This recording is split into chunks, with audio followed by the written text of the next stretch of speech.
مهسا ایرانیان. خیلی خوشحالم و اینکه یه خورده استرس دارم، امیدوارم که استرستون کمک کنه بیش از اینکه مانع اجرا بشه. ولی خیلی خوشحالم.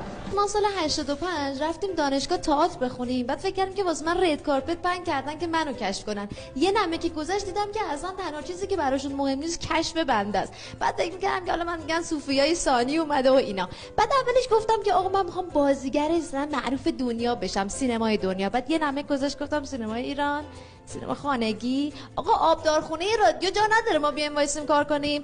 بعد که گذشته شده الان این تصمیم گرفتم که یه خود روانشناسی بخونم که حداقل بتونم مسائل خودم رو حل کنم.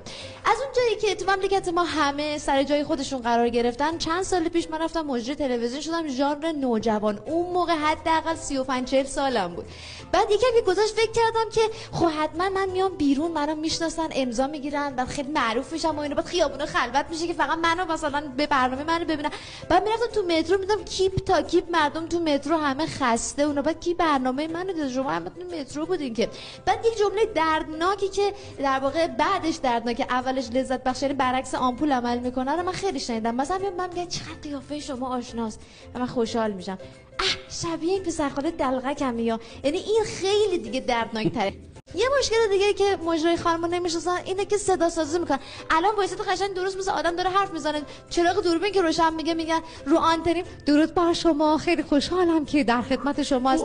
خب تو کلا فیکی دیگه، بیرون میری چی تو میخوام بشناسن؟ ولی اینو فهمیدم که من از رو مقنعه خوب میشناسم. من عروسی هم میرم اینو میپوشم که من بشناسم. یا مثلا شما که تو راهروی رادیو راه رفته باشین، قبلش همه در این مسخره حرف میزنن، آره من دیشب اینجوری شده که میگه خیلی شل حرف میزنن. بعد یکی میگه ببخشید من یه کار ضروری دارم، این کجاست؟